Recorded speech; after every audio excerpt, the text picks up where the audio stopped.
5장 22절과 23절 그리고 넘어가셔서 31절 함께 같이 읽습니다. 아내들이여 자기 남편에게 복종하기를 주께 하듯 하라. 이는 남편이 아내의 머리됨이 그리스도께서 교회의 머리됨과 같음이니 그가 바로 몸의 구주시니라. 31절입니다. 그러므로 사람이 부모를 떠나 그의 아내와 합하여 그 둘이 한 육체가 될지니. 아멘. 사실 22절 이후의 모든 말씀을 우리가 함께 좀 같이 살펴야 되는데 부분적으로만 잠깐 이렇게 보았습니다. 그러면서 우리가 이 5장의 말씀은 우리 가정을 향한 이제 하나님의 말씀하심이기에 우리가 가정을 향한 다시 한번 우리가 가정의 달 5월 속에서 우리의 가정의 이제 모습과 그리고 그 가정원의 구성원으로 있는 나의 상태적인 그런 모습들을 보는 속에서 현대 가정의 위기 앞에 우리가 어떻게 우리의 가정을 더 건강하게 하나님이 기뻐하시는 그런 가정의 이제 모습으로 세워갈 수 있을까를 다시 한번 우리가 새기는 그러한 이제 본문의 말씀이 되어줄 수 있기를 원합니다. 오늘의 가정은 지금 심각한 위기에 직면해 있습니다. 그 심각한 직면의 위기에 직면해 있다라고 하는 이제 부분들의 모습들 속에서 특별히 두 가지 모습 속에서 위기의 모습을 봅니다. 그것은 첫 번째 가정의 구조의 위기입니다. 세계 미래학자인 엘빈 토플러라고 하는 이제 미래학자가 우리 가정 구조에 대한 위기를 이렇게 진단했습니다.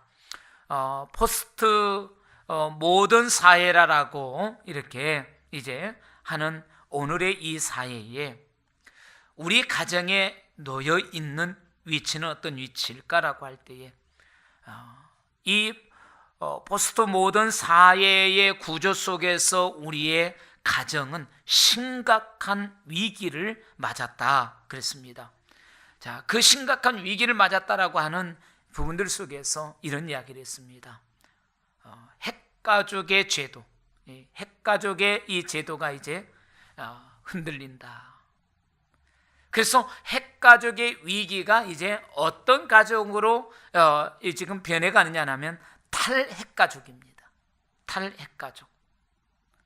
그래서 이 탈핵가족이라고 하는 것은 새로운 형태의 이제 가정의 출현을 이야기하는데 우리가 핵가족이라고 할 때에는 핵가족의 상태가 어느 상태냐라고 할 때에 부모와 자녀 이제 두 세대가 구성된 가정의 구조를 핵가족이라고 합니다. 그런데 우리는 이 핵가족에 이르기 전에 사실 대가족이라고 하는 그러한 이제 가족의 구성을 이루었었습니다.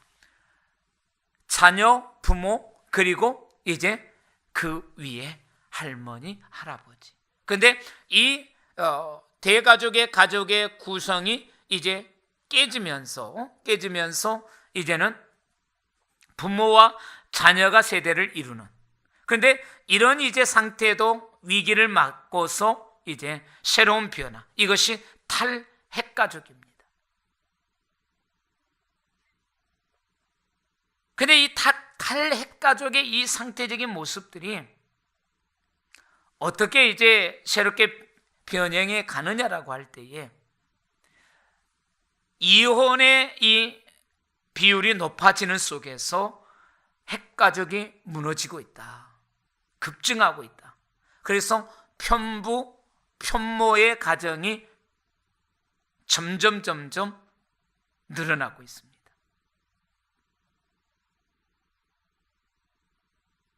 그리고 또한 가정은 이루는데 부모라고 하는 어떤 그 위치를 갖지 않으려고 하는. 그래서 무자녀의 가정이 점점 늘어나고 있고요. 아예 이제 또 결혼을 하지 않는 속에서 싱글의 가정이 이제 점점 그 수가 더해지고 있다고 하는 겁니다. 그 다음에 노인들만 따로 사는 가정, 그리고 소년의 이제 가정. 그래서 탈핵가족의 형태의 이제 가정의 등장. 이것이 이제 우리 기존의 핵가족의 구조가 이제 무너지고 있다라고 하는 겁니다. 그리고 이 탈핵가족이 가져오는 이제 결과가 어떤 것인가는 여기에서 말하지 않겠습니다. 가정의 구조, 위기. 그 다음에 또 하나의 위기가 있습니다. 가족 관계의 위기입니다. 이런 탈가족이 이루어지는 그 형편 속에서도 이제 관계 구조의 이제 위기인데요. 자, 이 부분에 있어서는 가정학자인 윌리엄 크노크라라고 하는 분이 21세기에 우리 이제 가정의 위기를 향하여서, 미래학자인 토플러는 가정이라고 하는 구조를 이렇게 이제 위기로 이야기했다고 한다면, 이 가정학자인 윌리엄 크노크는 그 좀 더 좁힌 테두리 안에서, 가정의 안에서, 가정 내에서 위기인데, 자, 이분은 이런 이야기를 했습니다. 가정을 이루고 있는 구성원이 누구이든 간에 이 가정을 이루고 있는 구성원들 관계가 점점 멀어져 가고 있다라고 하는 겁니다. 그래서 개인적인 그러한 극단적인 이러한 이기주의, 그래서 다 제각기 살아가는 거예요. 가정이라고 하는 울타리 안에서, 가정이라고 하는 이 울타리 안에서 각각 따로 살아가는 거예요. 남편은 남편대로, 아내는 아내대로, 자녀는 자녀들대로.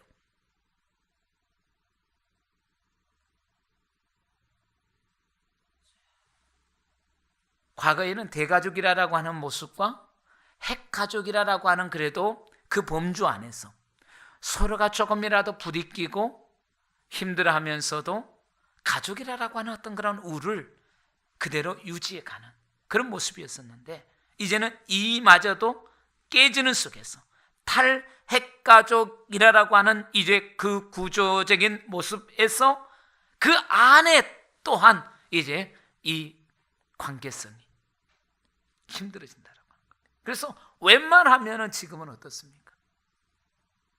이혼하자. 웬만하면 이혼하자. 조금만 견디기 힘든 어떤 일들 앞에서도 이혼하자라고 하는 것이 밥 먹듯 너무나 쉽게,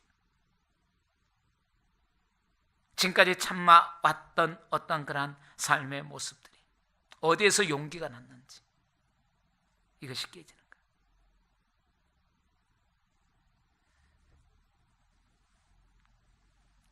자, 이런 증상은 이제 우리 주변에서 쉽게 우리가 찾아볼 수 있는 모습입니다. 자, 그렇다고 한다면 오늘 우리의 가정, 아직 깨어지지 않는 우리의 가정,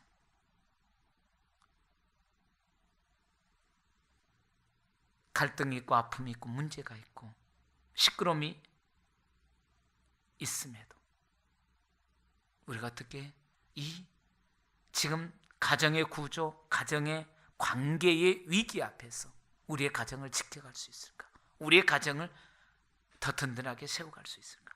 한 통계조사를 보았습니다. 당신의 가정이 행복합니까? 라고 이런 질문을 이제 던졌습니다. 그런데 놀랍게도 단호하게 불행하다라고 그냥 딱 거두절미하고 불행하다라고 답한 사람이 몇 프로였냐면 40%였습니다. 그 다음에 글쎄 행복하다고 답할 수 없다 라고 응답하는 사람이 43%. 그러면 이 땅에 지금 삶의 모습에서, 가정을 이루고 있는 모습에서 83%가 가정 안에서 행복을 느끼지 못하면서 살고 있다라고 하는 통계 수치였습니다. 83%가. 어쩌면 이것이 지금 우리 현재적인 상태에 놓여 있는 속에서 우리 가정들의 모습이고 또 시대의 흐름이고 또한 세상의 이제 풍조가 됐습니다. 이것이 거대한 물결을 이루고 지금 우리 가정들을 위기로 몰아가고 있고 우리 가정들을 침몰시키고 있습니다. 근데 이것이 세상 어떠한 이제 구조 속에서 세상의 어떠한 모습에서만이 아니라 이런 물결들이 우리 그리스도인들의 가정 안에도 밀고 들어오고 있다라고 하는 겁니다. 그래서 더 이상 우리 믿음의 가정들도 더 이상 안전지대가 아닙니다. 우리가 믿음을 가졌다라고 하는 그것으로 말미암아 이런 물결에 이런 도전 앞에 우리의 가정들이 안전하지 않다라고 하는 겁니다. 이런 위기를 우리가 맞고 있다고 한다면, 이런 위기 앞에 우리가 맞닥뜨려 있다고 한다면 과연 우리가 이런 가정의 이제 모습을 우리가 어떻게 극복해 갈 수 있을까?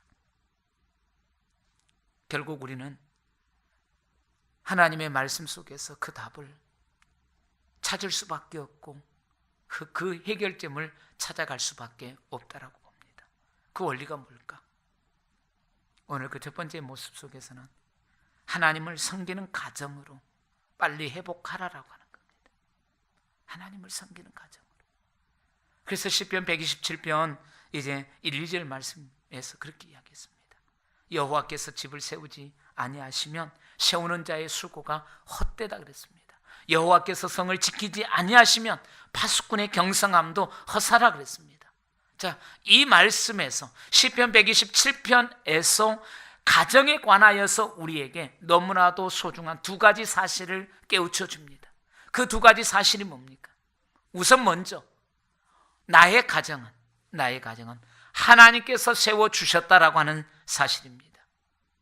여호와께서 집을 세우지 아니하시면 세우는 자의 수고가 헛되다 그랬는데 하나님께서 우리 가정을, 내 가정을 세워주셨다라고 하는 이 말씀이죠. 마태복음 19장 6절 말씀에 가서 보면은 이러한즉 이제 둘이 아니요 한 몸이니 그러므로 하나님이 짝지어 주신 것을 사람이 나누지 못할지라 그랬습니다. 오늘 부부를 하나님께서 짝지어 주셨다라고 하는 말씀이죠.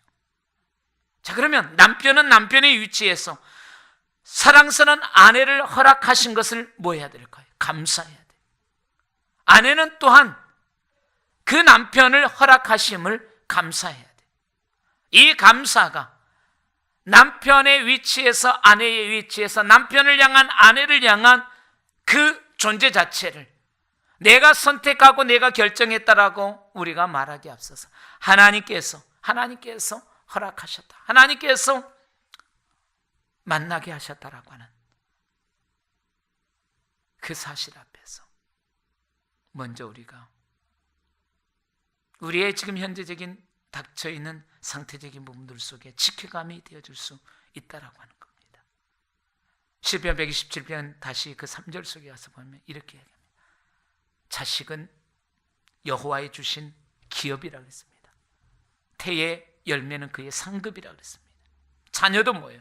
자녀도 이 3절 속에서 하나님이 주셨다라고 말씀합니다.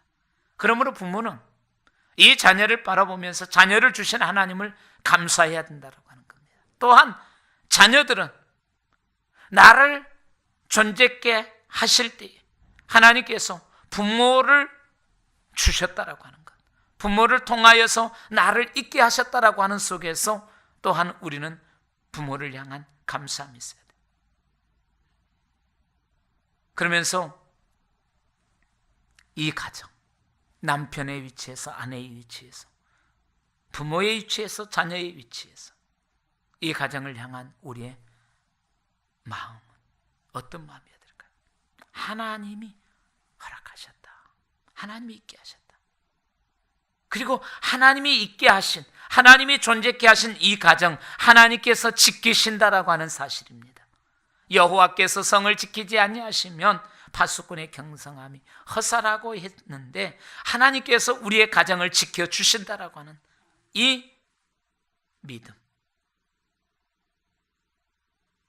세우신 하나님께서 세운 이 가정을 지키시고 인도하신다라고 하는 이 믿음 우리가 가질 때 위기 속에서 우리의 가정을 지켜갈 수 있고, 위기에 맞닥뜨릴 때에 그 위기를 우리가 깨어갈 수 있는 하나의 중요한 소수가 되어진다라고 하는 거죠.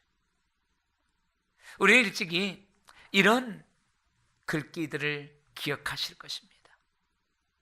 지금이야 우리의 가정들 속에 별로 이런 글귀들을 찾아볼 수 없는데, 이전에 우리의 믿음의 가정들의 모습들 속에서 어떠한 액자라든지 아니면 어떠한 인쇄물이라든지 이런 부분들 속에서 이런 글귀를 많이 보셨을 겁니다.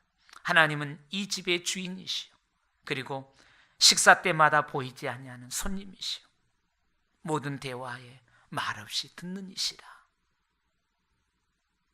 하나님께서 지금 저와 여러분의 가정 안에 주인으로 계심을 인정 우리가 해야 합니다.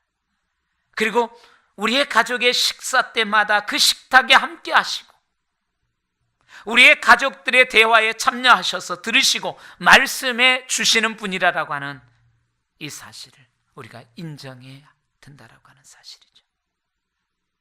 그런 속에서 먼저 우리의 가정의 상태와 우리의 가정의 모습적인 부분들을 하나님을 섬기는 가정으로 우리가 서갈 수 있을 때, 가정이 위기를 맞는 속에서, 위기의 가정의 시대를 사는 속에서 우리의 가정을 지켜갈 수 있다라고 하는 겁니다. 그 다음에 두 번째 모습입니다. 두 번째 모습은 오늘 본문 31절 말씀에서 이러므로 사람이 부모를 떠나 그 아내와 합하여 둘이 한 몸이 될지라 그랬습니다. 부부가 하나를 이루래. 하나를. 이 하나를 이루는 것이 가정을 위기에서 건져내는 실제적인 가장 중요한 방법이라고 하는 겁니다. 자, 그런데 부부가 하나가 된다라고 하는 것은 기적입니다. 우리는 수학적인 공식 속에서 1 더하기 1은 2입니다. 둘입니다.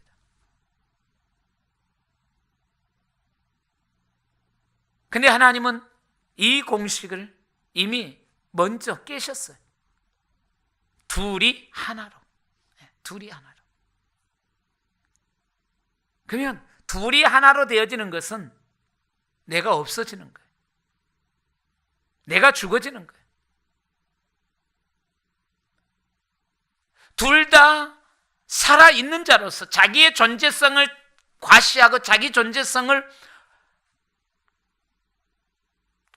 죽이지 아니하고 고집을 내세운 이상은 둘 그대로 남을 수밖에 없어요. 이 하나라고 하는 여기에는 포기입니다. 낮춤입니다. 죽음입니다. 내가 살아있는 속에서는 나의 존재성이 드러나기 위해서는 이 하나라고 하는 결과물이 나올 수가 없습니다.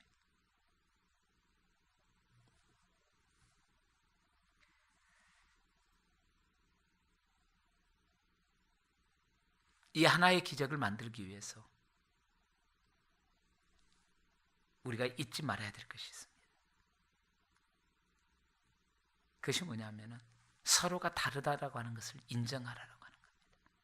서로의 다름을 인정하라. 왜 우리가 다름을 인정해야 되느냐? 그냥 우리가 하나의 어떤 이론이 아니라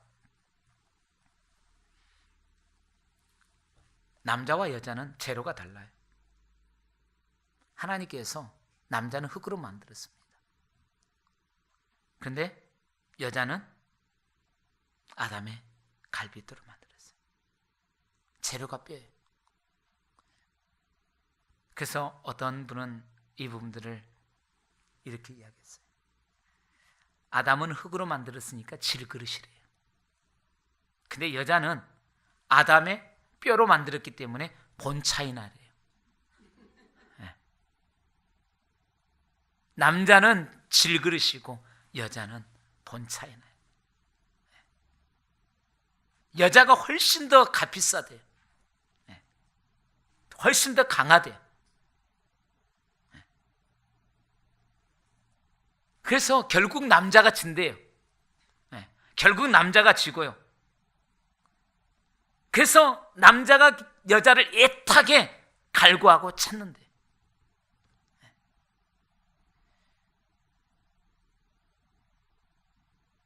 어쨌든 남자와 여자는 다릅니다. 달라요. 그래서 게리 스몰스 그 가정학자가 남편과 아내를 뭐라고 비유했냐면은 들소 남편, 나비 부인. 들소 남편, 나비 부인. 아내는 나비처럼 섬세하고 민감하대. 나비는 불어오는 미풍에도 민감하게 반응을 한대. 아내는 가정의 사소한 것, 작은 것 속에서도 민감하게 반응을 하는 것이 아내래. 근데 남편은 들소 같다라고 하는 속에서 무신경적이래. 무감각적이래. 들소가 마치 그 힘센 힘을 가지고 외부의 어떤 적을 물리쳐내듯이 가정 밖의 일에 더 많은 관심을 갖고, 그리고 어떤 자기의 어떠한 그런 존재성의 어떤 부분들을 드러낼 수 있는 그런 부분들 속에 반응하지, 사소하게 작은 것들 속에서 반응이 무디고 무감각하대. 근데 그런 들소에게 아내들은 나비 같기를 원한다는 거예요. 이 들소는 나비가 와서 앉아도 자기 등에 앉았는지를 모르는, 그 정도로 무감각해. 근데 왜 와서 앉았는데 모르냐고 그렇게 지저대지만은 남자는 전혀 무신경, 무감각. 자, 여기에서부터 이제 이 차이를 인정하지 않느냐. 힘센 들소를 들소로 그냥 인정해줘야 되는데, 이 들소를 나비를 만들려고 하니 거기에서 마찰이 있을 수밖에, 힘든 모습이 나올 수밖에 없다는 거예요. 차이입니다. 차이. 서로의 이런 차이를 인정하고 존중하라라고 하는 겁니다. 다르다고, 들소를 나비 되지 않는다라고 조롱하지 말고, 정죄하지 말고, 무시하지 말고, 들소 그 자체로 인정하라는 거예요. 그 다음에 또 하나 우리가 잊지 말아야 될 것은, 둘이 하나 되는 이 부분들을 이뤄내기 위한 속에서 우리가 잊지 말아야 될 것은 뭐냐면은, 하나 되기 위하여서 노력하고 힘쓰라라고 하는 겁니다. 그냥 되어지는 것이 아니라는 거예요.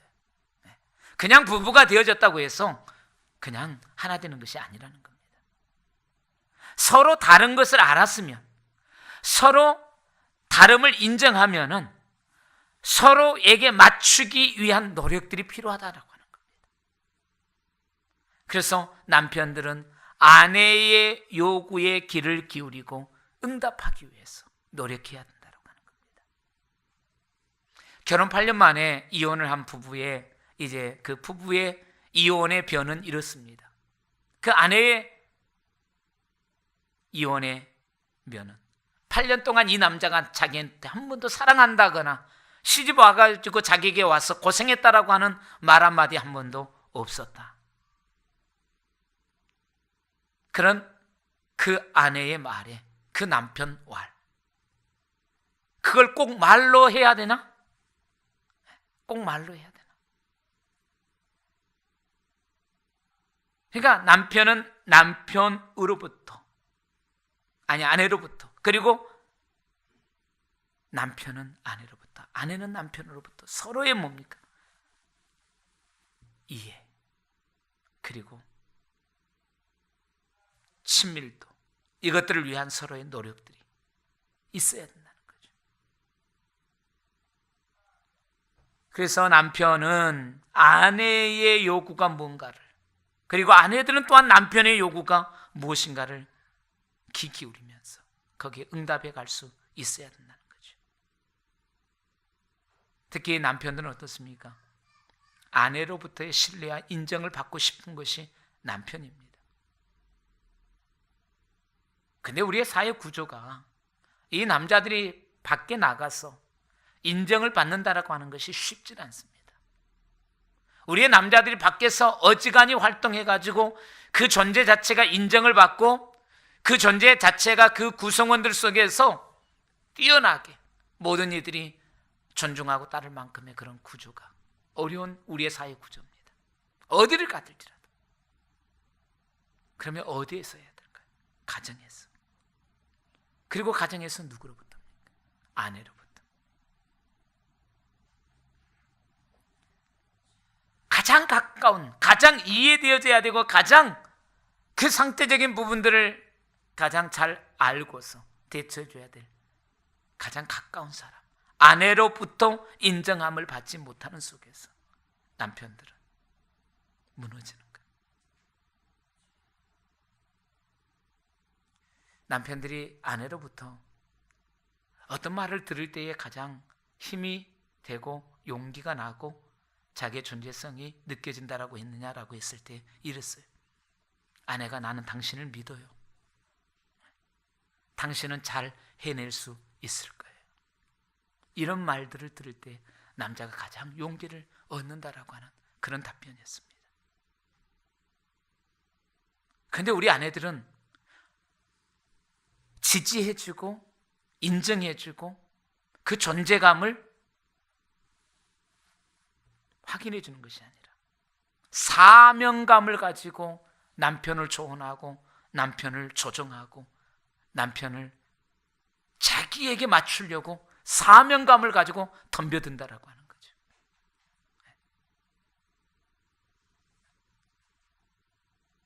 들소는 들소인데 들소를 나비를 만들려고 사명감을 가지고 덤벼든다는 거예요. 자, 그럴 때에 남자들이 그러면 느끼는 이런 아내들의 이런 모습 속에서 그러면 남편들이 그럴 때에 가장 느끼는 느낌이 뭐냐라고 물었을 때 남편은 이렇게 대답했습니다. 아내에게 인정받지 못한다. 내가 아내에게조차도 인정받지 못한다. 그러면서 아내에게조차도 인정받지 못한다라고 생각되어질 때에 그러면 아내가 나를 인정하지 않는데 아내의 말들이 어떻게 들려질까? 무슨 소리가 들려질까라고 할 때에 그 소리들은 전부 다 뭐예요? 잔소리. 잔소리. 사랑의 소리가 아니라 사랑의 언어가 아니라 잔소리. 필요 없는 그냥 쓰레기에 불과한 소리. 그렇게 남편들은 듣게 된다는 거죠. 알게 된다는 거죠. 그렇기 때문에 믿어주고 기다려주고 지지해주고. 자, 그래서 이런 남편과 아내들의 어떤 그런 구조적인 어떤 그런 부분들을 심리학자의 측면에서 존 고텀이라고 하는 이 심리학자의 박사팀이 700명의 부부를 대상으로 이 부부들이 함께 살아가는 속에서 과연 어느 때에 각자의 어떤 그런 부분들 속에서 각자의 사고를 가지고 함께 부부를 이루는 속에서 부부의 관계를 가장 건강하게 아름답게 이루어가는가라고 하는 그러한 사랑의 방정식이라고 하는 통계를 발표를 했습니다. 자, 그래서 각 결혼한 초기의 이 부부들을 상대로 한 속에서 서로의 이제 그 대화의 내용들을 관찰을 하는데 상대방의 상처를 주는 반응이 얼마나 보이는지 그리고 반대로 애정을 담긴 반응을 얼마나 보이는지에 대한 700쌍의 부부를 놓고 조사를 이렇게 했다고 합니다. 자, 그런데 놀라운 결과가 나왔어요. 어떤 결과가 나왔냐면은 자, 긍정적인 반응과 부정적인 반응의 비율이 어느 정도일까? 어느 정도이어야 정말로 균형 잡힌 부부 가정으로 서갈 수 있을까라고 할 때에 5대 1이었습니다. 5대 1. 이 5대 1의 비율은 뭐였냐면은 긍정적인 반응의 5, 부정적인 반응의 1. 5대 1의 비율로 대화하고 반응할 때에 행복한 부부의 관계, 그리고 건강한 가정을 세워갈 수 있다라고 하는 그런 이제 임상 통계 발표였습니다. 자, 그런데 이 5대 1이 깨질 때에, 이 5대 1이 비율이 깨질 때에 어떤 현상이 일어났냐면은 부부의 관계가, 일단 5대 1의 비율이 깨질 때 부부 관계가 문제가 생기더라라고 하는 겁니다. 그래서 부정적인 반응의 비율이 커질 때에, 부정적인 5대 1이라고 하는 그 수치 안에서 부정적인 반응이 커질 때에 점점 이 부부 사이에 위기가 왔고요. 그 다음에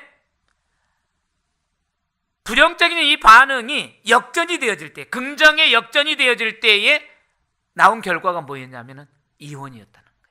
그래서 이혼의 상태적인 부분들이 이르름의 정점이 뭐였냐면은 이 5대 1의 비율이 깨져서 역전될 때까지는 위기 상황이에요. 위기 상황으로 가다가 이 비율이 긍정적인 반응을, 부정적인 반응이 넘어설 때에 이제 다다르는 것이 피차가 이혼하자, 이렇게 되어진다는 거죠. 무엇을 이야기하냐? 서로가 하나 되기 위해서 서로를 향한 반응의 어떤 부분들의 노력이, 힘쓰고 애쓰는 그 수고가 필요하다라고 하는 거죠. 그래서 서로의 사랑의 요구에 귀를 기울여야 되고, 서로를 향한 속에서 긍정적인 반응의 다섯이 이루어지기 위해서 노력해야 된다는 거죠. 서로가 힘써야 된다는 거죠. 이렇게 서로 힘쓸 때 위기를 극복해 갈 수 있다라고 하는 거예요. 그 다음에 세 번째, 오늘 본문 6장 1절과 이제 2절 말씀, 그리고 이제 4절 말씀 속에 보면은 자녀들아 그랬고요, 아비들아 라고 했습니다. 한마디로 부모와 자녀의 이제 방식, 각자 자기들의 나름대로의 방식으로 자녀를 향하여, 부모를 향하여 나아가는데, 자, 부모는 자녀를 향하여서 어떤 방식이어야 될까? 어떤 모습이어야 될까? 하나님께서 내게 맡기신 하나님의 자녀임을 잊지 말라라고 하는 겁니다. 우리 부모들이 자녀 양육에 대한 무척 힘겨움을 느끼잖아요. 우리 느끼면서 또 지금 지내왔잖아요. 그리고 그런 힘겨운 어떤 부분들 속에서 참 어렵다. 근데 그 어렵다라고 하는 제1 원인자가 뭘까라고 할 때에 그 원인자를, 이 자녀를 내 자녀라고 생각하기 때문이래. 소유라고 생각하기 때문이래. 소유. 이 자녀가 하나님의 자녀임을 먼저 인정하라라고 하는 겁니다.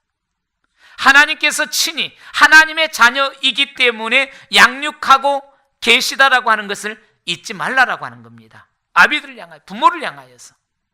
그래서 그러면 부모는 뭐냐? 그러면 이런 자녀를 향한 부모는 뭐냐라고 할 때에 청지기라라고 하는 겁니다. 청지기. 그러면 청지기는 뭡니까? 자기의 위치에서 자기의 역할에 충실하는 거예요. 자기 역할에 충실하는 거예요. 부모의 역할에 최선을 다하는 겁니다. 부모의 역할에.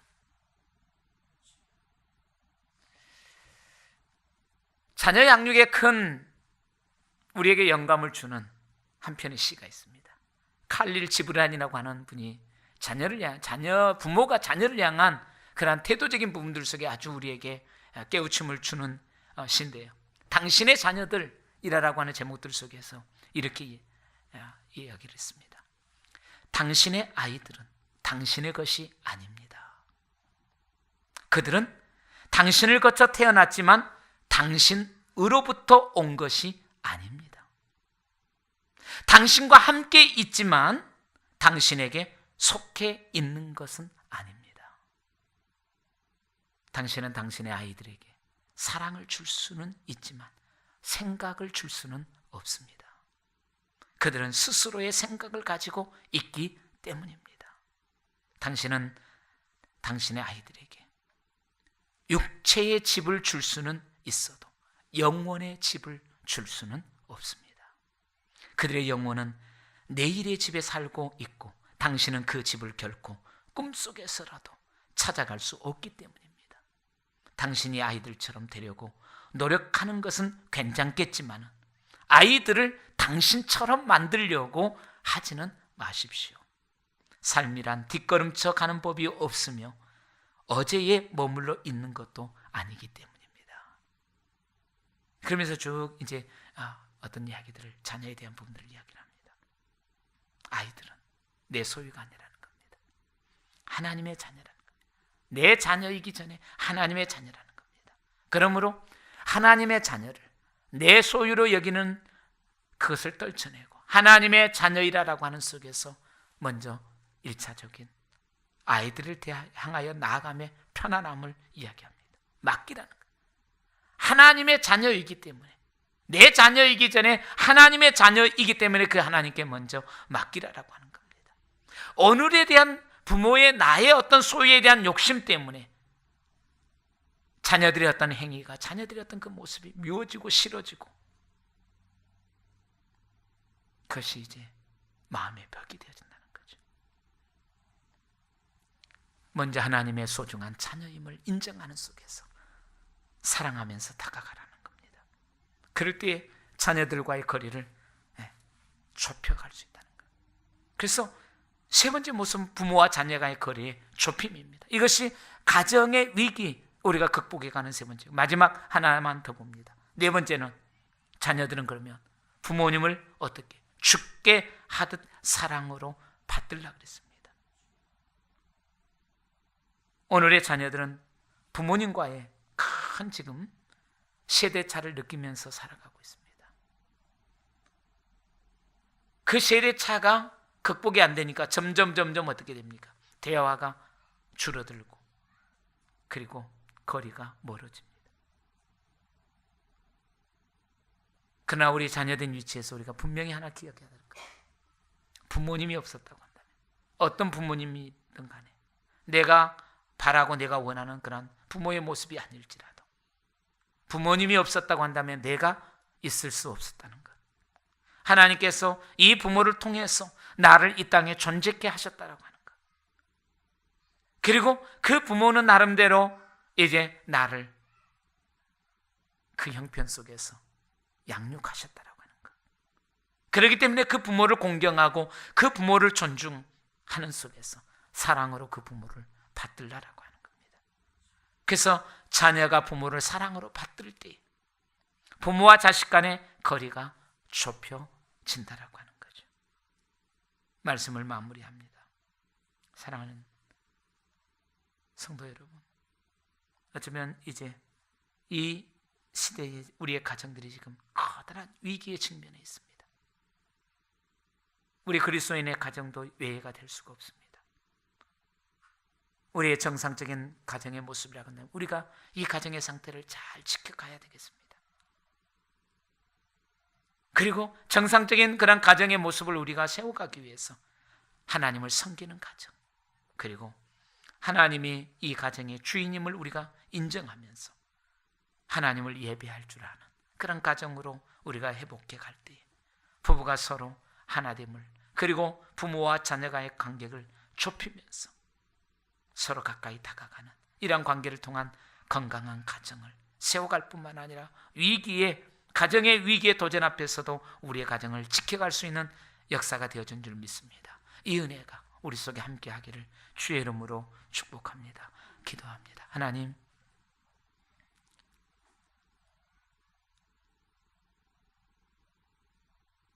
이 땅 가정만이 아니라 이 세상 지구촌의 모든 가정들이 이제는 몸살을 하고 있고 아파하고 있고 고통하고 있는 그러한 때에, 그래서 가정이라고 하는 하나님의 축복의 이 현장이 위기를 맞는 속에서 너무나 아파하고 힘들어하고 있는 그런 모습들 속에 오늘 우리의 가정이 이런 힘든 세대의 가정의 모습 앞에서도 건강한 역사요, 아름다운 역사요, 하나님의 축복의 역사이기를 원합니다. 주님, 이곳에 모여져 있는 사랑하는 우리 믿음의 이제 가정들 위해 은혜를 베풀어 주셔서 우리가 힘쓰고 있으며 우리가 노력하면서 우리가 하나님께서 말씀해 주신 가정의 원리, 위기의 극복의 원리를 우리가 먼저 적용하는 속에서 우리의 가정을 지켜가고 우리의 가정을 세워가며 우리의 가정을 정말로 아름답게 회복해가는 복된 모습들이 되게 하옵소서. 가정을 통한 하나님의 영광이, 축복이 넘쳐나는 복된 역사이기를 원하오며 예수님 이름으로 기도하옵나이다. 아멘. 교회 소식 알려드립니다.